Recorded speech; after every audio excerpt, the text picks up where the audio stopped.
অনুৱাটো যিমান জটিল পঠুৱাটো সিমানেই জটিল কাৰণ কাৰ কোনটো পোষ্টত কিমান স্কেল সকলোৰে একে স্কেল নহয় কোনোবা বিভাগত এজনৰ বেসিক পে ৮৬০০ টকা হ'ব আৰু আন কোনোবা এটা বিভাগত তেওঁৰ ৮২০০ টকা হ'ব কৰবাত হিলছ এলাউন্স পাব কৰবাত নাপাব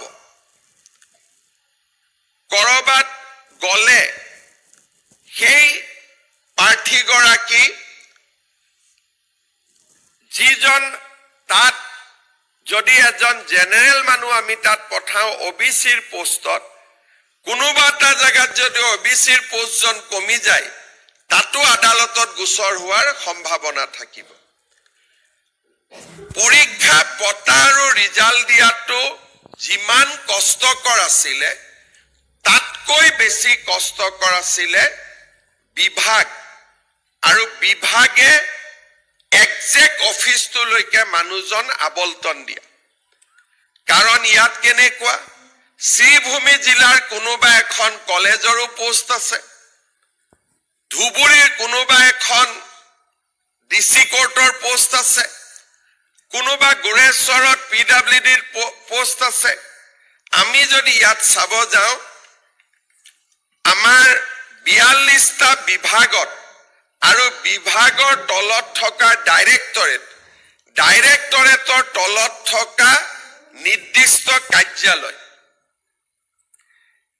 আৰু ওবিসি এসটি এসসি ৰিজাৰ্ভেশন ৰোস্টাৰ বুলি আমি কওঁ ৰোস্টাৰ মেইনটেইন কৰা এই গোটেই প্ৰক্ৰিয়াটো আমি যাৰ মেৰিট ভাল তাক আমি যত ইন স্যালাৰি বেসিক স্যালাৰি বেছি তাত পোস্টিং কৰিছো যাৰ মেৰিট তুলনামূলকভাৱে কম নম্বৰ পাইছে তাক আমি কম স্কেলত এপইন্টমেন্ট কৰিছো এই গোটেই প্ৰক্ৰিয়াখিনি অত্যন্ত কষ্টসাধ্য আছিল আৰু এই কামখিনি কৰা আটাইতকৈ জটিল আছিল সমান্তৰালভাৱে ৪% আমি দিব্যাংগজনক আমি নিযুক্তি দিওঁ কিন্তু আজিকালি প্ৰমাণ পত্ৰৰ ওপৰত বিশ্বাস কৰিব নোৱাৰা হ'ল গতিকে প্ৰতিজন দিব্যাংগ প্ৰাৰ্থীক মেডিকেল কলেজত এটাকৈ পৰীক্ষা কৰা হি আৰু বেছি কষ্টৰ কাম আছিল অসম পুলিচত এপইন্টমেন্ট দিয়া কষ্ট নাছিলে কাৰণ এটাই ডিপাৰ্টমেন্ট এটাই কাৰ্যালয় হেলথত অসুবিধা নাই দুটা ডিপাৰ্টমেন্ট দুটাই কাৰ্যালয় আমাৰ এডিআৰিত ৪২টা বিভাগ কোনোবা বিভাগত মাত্ৰ এটা পোষ্ট আছে আৰু কোনোবা বিভাগত ১০০০ পোষ্ট আছে এই গোটেই পৰিবেশ আমি সুন্দৰভাৱে কৰিছিলো যাতে হাইকোৰ্টত এটাও কেছ নহয় যিকেজনে ভাবি আছে পোষ্টটো উলালে এপইন্টমেন্ট দি দিব পাৰি হোৱাটছআপ মাৰি আছো দি আছো আমি ভুলতেও বুজি পোৱা নাই যে চৰকাৰে কৰা এটা ভুলৰ বাবে হাইকোৰ্টে যদি এটাও ষ্টে অৰ্ডাৰ দি দিয়ে অহা ৩ বছৰতো কোনেও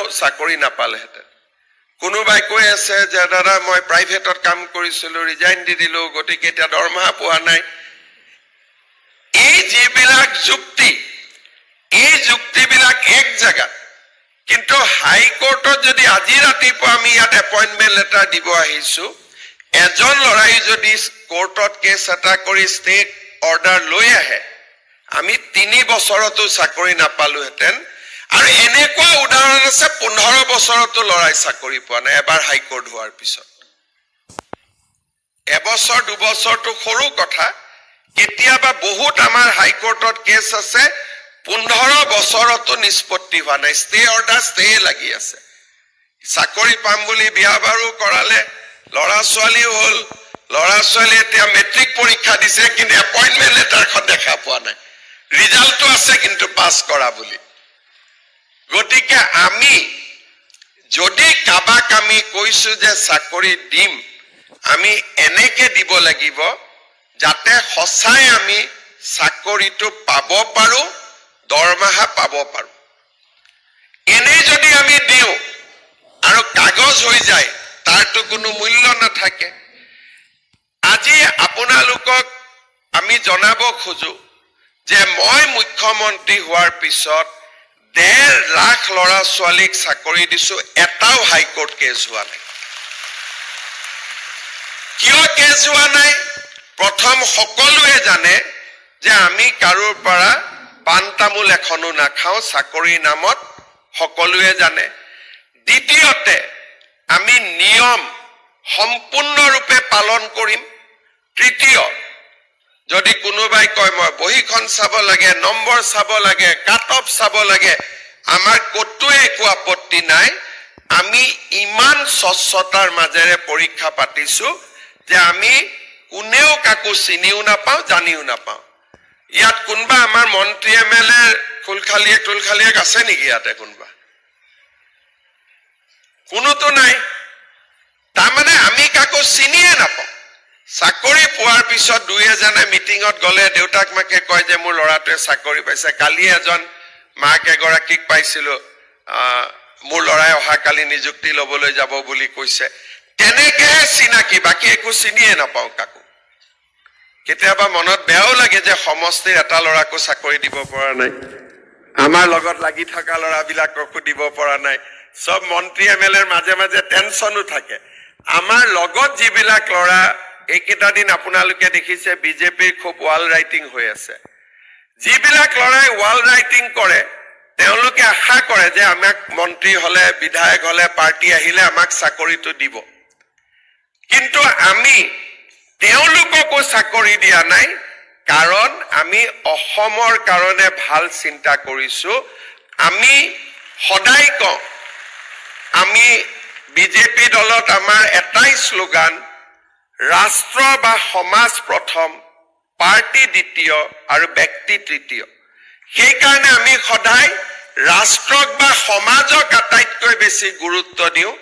তাৰ কাৰণে আজি যদি আমাৰ যোনে আমি নিযুক্তি ল'ব আহিছো, আমাৰ যদি দেউতা মাই চৰকাৰী চাকৰি কৰে, সকলোৱে সুধি গম পাব যে আগত চাকৰি মেৰিটত নহৈছিল, পাৰ্টি চিষ্টেমত চাকৰি হৈছিল, পাৰ্টি আৰু টকা। এতিয়া কোনোবাই ক'ব যে মইতো মেৰিটত পাইছো, তেতিয়া আগৰ জেনেৰেশ্যনৰ মানুহে সুধিব, ভাই মেৰিটত কেনেকে পালা? মেৰিট শব্দটো ক'ৰ পৰা আহিল? কাৰণ আমাৰ ইয়াত চাকৰি হৈছিল টকা আৰু পাৰ্টি, এই দুটাৰ মানে ক'তোৱে চাকৰি হোৱা নাছিল। আৰু থাৰ্ড গ্ৰেড ফৰ্থ গ্ৰেড বাদ দিলো, ACS অফিচাৰৰ চাকৰি টকাৰ বিনিময়ত হৈছিল বা পাৰ্টিৰ বিনিময়ত হৈছিল, যে এই লিডাৰৰ, এই CMৰ এওঁ অমুক তমুক। যদি মই 20 বছৰ আগতে মুখ্যমন্ত্ৰী হলোহেঁতেন, মোৰ গোটেই কেইটা খুলখালি মামা ভাগিন সব ACS অফিচাৰে হলহেঁতেন। কিন্তু আজি সেই দিন আমি পৰিৱৰ্তন কৰিলো। আপোনালোকে বুজি পাওক যে 9 লাখ মানুহৰ ভিতৰত আজি আপোনালোক নিৰ্বাচিত হৈছে 4,000 মানুহ। তাৰমানে সকলোৰে এটা বেকগ্ৰাউণ্ড আছে, ভাল কৰি পঢ়িছে, কষ্ট কৰিছে, চাকৰি পাওঁ বুলি কোনেও পোৱা নাই।